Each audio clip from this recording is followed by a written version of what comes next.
Hello everyone, আমি রিয়া। নতুন একটা ব্লগে তোমাদেরকে অনেক অনেক স্বাগত জানাই। আশা করি তোমরা সবাই খুব ভালো আছো, সুস্থ আছো। আমিও খুব ভালো আছি। দুর্গাপুজোর 5 দিনের ব্লগ আশা করি তোমরা সবাই দেখেছো। তো সবাইকে জানাই বিজয় দশমীর প্রীতি ও শুভেচ্ছা।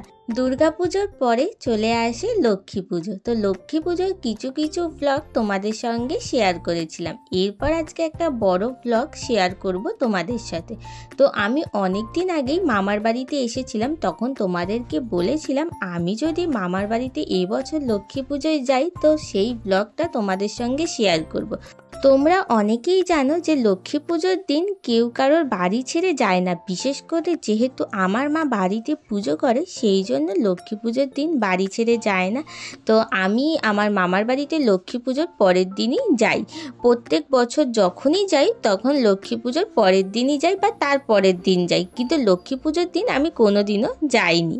মামার বাড়িতে পৌঁছাতে পৌঁছাতে প্রায় তখন 7:30 থেকে 8টা বেজে গিয়েছিল। বাড়ি থেকে 3টের সময় বেরিয়েছিলাম, কিন্তু রাস্তায় গিয়ে এক বিপদ হয়ে গেল। সেদিনকার আমি রেখেছিলাম অটোর পেছনে ব্যাগ, তো ব্যাগটাকে নিতে ভুলেই গিয়েছিলাম। তারপর সেই ব্যাগ আনতে ওদের স্ট্যান্ডে আবার যেতে হয়েছে।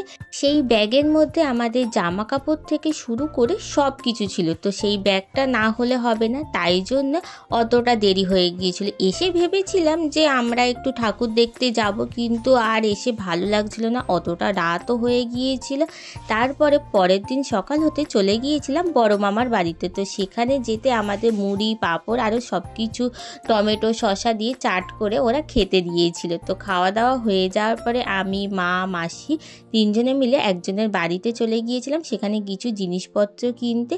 তো তারপরে সেখানে তাদের বাড়িতে ছিল 2টো শালিক পাখি, দেখে খুব ভালোও লাগছিল। তো সন্ধেবেলায় আমার বোনঝি এসেছিল, তো আমরা সবাই মিলে বেরিয়ে পড়লাম আবার ঠাকুর দেখার জন্য। মামার বাড়িটা যেহেতু অনেকটা গ্রামের মধ্যে, এখানে আসলে একদমই নেটওয়ার্ক কানেকশন কিচ্ছু থাকে না। তো সেই জন্য একা একা আসতেও ভালো লাগে না, তাই জন্য আমি আমার বোনঝিকে ডেকেছিলাম যাতে একসঙ্গে দুজনে মিলে একটু সময় কাটাতে পারি।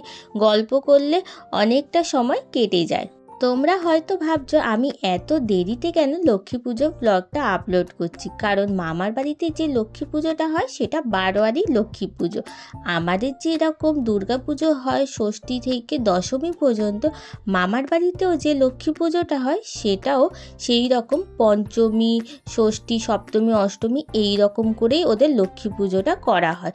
তাই জন্য বিসর্জন হতে হতে প্রায় শুক্রবার পর্যন্ত হয়ে যায়। তো আমি যেদিনকার এসেছিলাম সেদিনকার ছিল মঙ্গলবার। তো আমি বিসর্জনে আর থাকতে পারিনি, কারণ আমার বাড়িতে একটু কাজ ছিল, তাই জন্য আমি তাড়াতাড়ি চলে এসেছিলাম। মঙ্গলবার যেতে যেতে তো সন্ধে হয়ে গিয়েছিল, তাই আর ঠাকুর দেখতে যাওয়া হয়নি। তাই জন্য আমি, আমার বোনঝি আসতে, আরও মামা মামি সবাই মিলে চলে গিয়েছিলাম ঠাকুর দেখতে। তো ঠাকুর দেখা হয়ে যাওয়ার পরে আমার বোনঝির খুব খিদে পেয়েছিল, তাই জন্য চলে গিয়েছিলাম ফুচকা খেতে, আর সেখান থেকে চলে গিয়েছিলাম আইসক্রিম দোকানে। তো আইসক্রিম, ফুচকা সব কিছু খেয়ে ভাবলাম একটু এবার মেলাটা ঘুরি। আগে অনেক বড় মেলা বসতো, আরও অনেক জিনিসপত্রের দোকান বসতো, কিন্তু এখন প্রচুর দোকান কমিয়ে দিয়েছে। আমার মায়ের যে পাড়া ছিল সেই পাড়ার লক্ষ্মী ঠাকুরটা তোমাদেরকে দেখালাম। এর পাশের পাড়া সর্দার পাড়া বলে আছে, তো সেই পাড়ায়ও লক্ষ্মী পুজো হয়।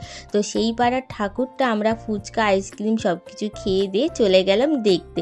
তো সেখানে হচ্ছিল অনুষ্ঠান, তো এত ভিড় তাই জন্যেই হয়েছিল। এখানে যে অনুষ্ঠান হচ্ছিল সত্যি বলতে আমার একদমই ভালো লাগছিল না, কারণ গ্রামের দিক বুঝতেই পারছো, এখানে যাদের ফেসবুক, ইনস্টাগ্রামে ফলোয়ার বেশি তাদের নাকি দিয়ে প্রোগ্রাম করাচ্ছে। কিন্তু আমার মনে হয় একদিন হোক, দুদিন হোক, যে অনুষ্ঠানটাই আমরা করব সেটা ভালো লোকজন এনেই আমরা অনুষ্ঠানটা করব। আগে এখানে অনেক দোকান বসতো, ফুচকার, আইসক্রিমের দোকান তো নর্মালি সব জায়গায় বসে, কিন্তু এখানে জিলিপি বলো, গজা, ঘুগনি, পাপড়ি চাট সব ধরনের দোকান বসতো। কিন্তু এখন এখানে এসে দেখছি একটাও দোকান এই রকম বসেনি যে একটু ফুচকা খেয়েছি, ফুচকা খাওয়ার পরে আর যে অন্য কিছু খাবো সেই রকমের কোনো দোকানই নেই। তো শেষ পর্যন্ত চলে গেলাম একটা এগরোলের দোকানে, ভাবলাম যে একটা এগরোল খাওয়া যেতে পারে। তো এখানে দাঁড়িয়ে বাড়ি আর খাইনি, বাড়িতে গিয়েই খেতাম। চারিপাশে যাই দেখি শুধুই দেখছি যে এখানে বাচ্চাদের খেলনার দোকান বসেছে, কিন্তু আমি একটা কানের দুলের দোকান খুঁজছিলাম, তো সেটা আমি খুঁজে পাচ্ছিলাম না। শেষ পর্যন্ত একটা কোনায় দেখলাম এই লোকটা বসে আছে কানের দুল নিয়ে। ভাবছিলাম এটা কানের দুলের দোকান কিনা, সেটা শিওর ছিলাম না। গিয়ে দেখার পর দেখলাম এখানে অনেক কানের দুল আছে, তো এখান থেকে নিয়ে নিলাম একটা কানের দুল। তারপরে বৌদি আমাদের জন্য চিকেন পকোড়া করেছিল, তো সেই পকোড়া খাওয়া দাওয়া হয়ে যাওয়ার পরে আমার মামার ছেলের বার্থডে ছিল, তো সেই বার্থডেটা আমরা রাত্রি 12টার সময় সেলিব্রেট করছিলাম সবাই মিলে। এরপরে পরের দিন সকাল হতে না হতেই বেরিয়ে পড়লাম বাড়ি আসার জন্য, কারণ বললাম একটা কাজ পড়ে গিয়েছিল, সেই জন্য আর মামার বাড়িতে থাকা হয়নি। তো আজকের ব্লগটা তোমাদের কেমন লাগলো সেটা অবশ্যই আমাকে কমেন্ট করে জানিও। দেখা হবে নেক্সট ব্লগ নিয়ে। টাটা।